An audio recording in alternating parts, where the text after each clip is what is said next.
नमस्कार। True light channel में आप सभी का स्वागत है। आज के वीडियो में हम जानेंगे कि नवरात्रि का व्रत कैसे करते हैं, कलश स्थापना कैसे करें, 9 दिन तक व्रत के नियम पालन क्या है और खान पान का ध्यान कैसे रखें। नवरात्रि व्रत में माँ दुर्गा के 9 रूपों की पूजा की जाती है। भक्त लोग 9 दिन तक माँ दुर्गा की पूजा अर्चना करते हैं, उपवास करते हैं और आखिरी दिन 9वें दिन कन्या पूजन भी करते हैं। नवरात्रि के व्रत में किन बातों का ध्यान रखना है, इसके बारे में आपको अच्छे से पता होना चाहिए। नवरात्रि व्रत का फल तभी मिलता है जब आप सभी नियम पालन करते हैं। सबसे पहला नियम तो यही है कि 9 दिनों तक आपको पूरे संयम से रहना है, अपनी इंद्रियों पर नियंत्रण रखना है, क्योंकि ऐसा करने से आध्यात्मिक और शारीरिक शक्ति बढ़ती है। माँ दुर्गा भी प्रसन्न होती है। जब हम नवरात्रि का व्रत करते हैं तो हमारे मन में कोई ना कोई इच्छा जरूर होती है।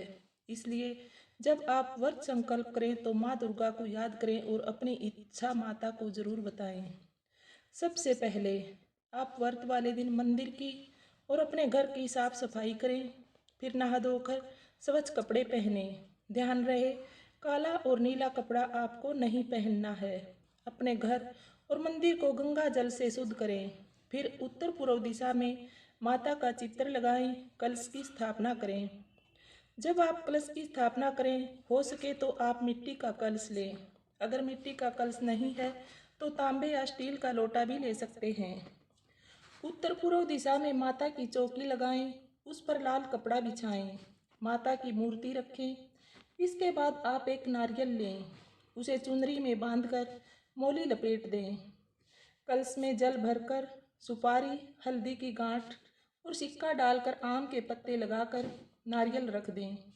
देवी माता के दाईं ओर कलश की स्थापना करें।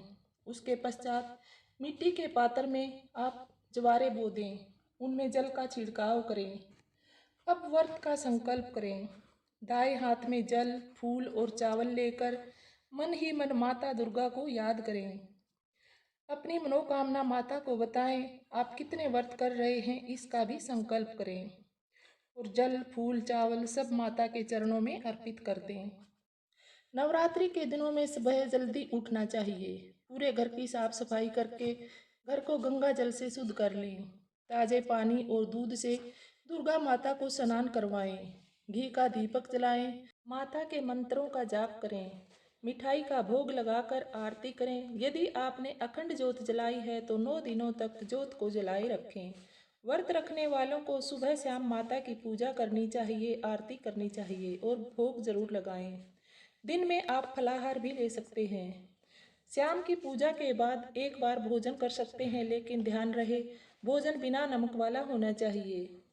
सुबह की पूजा के बाद आप दूध, चाय या फिर जूस ले सकते हैं। उसके बाद फलाहार करें। चिप्स, कोल्ड ड्रिंक या बाहर का तला भुना कुछ भी खाने से बचना चाहिए। यदि आप व्रत कर रहे हैं तो पूरे श्रद्धा भाव से और सच्चे मन से करें। माता को याद करते रहें, फिजूल की बातें अपने मन में बिल्कुल ना लाएं। ध्यान रहे कि नवरात्रि के दौरान तामसिक भोजन से परहेज करना है। लहसुन, प्याज, मांस, मदिरा से दूर रहें। किसी का झूठा भोजन भी नहीं खाएं। नवरात्रि के दिनों में बाल और नाखून भी नहीं कटवाने चाहिए। इस दौरान झूठ बोलने और गुस्सा करने से भी बचना चाहिए। जितना हो सके आप कम से कम बोलें। व्रत के समय में ऊर्जा की कमी हो जाती है। ऐसे में ज़्यादा बोलने या गुस्सा करने से शारीरिक कमजोरी होती है। यदि आप घर में अखंड ज्योत जला रहे हैं तो उस दीपक को बुझने नहीं देना है। घर को अकेला नहीं छोड़ना। और अगर आप ऐसा नहीं कर सकते, जिस मंदिर में अखंड ज्योत जली हो वहां पर आप घी का दान करें। यदि आप 9 दिनों तक व्रत नहीं कर सकते तो जोड़े में व्रत कर सकते हैं। सप्तमी या अष्टमी तिथि को आप व्रत करें। हो सके तो सप्तमी के दिन आप माता के नाम से हवन करवाएं। हवन से माता दुर्गा बहुत प्रसन्न होती हैं। व्रत के आखिरी दिन आप कन्या पूजन करें। कन्याओं को भोजन करवाएं। श्रद्धानुसार दान दक्षिणा देकर विदा करें। दोस्तों, इस तरह से अगर आप नवरात्रि का व्रत करेंगे तो आपकी मनोकामना अवश्य ही पूरी होगी। माता रानी की कृपा आप पर हमेशा बनी रहे। नमस्कार।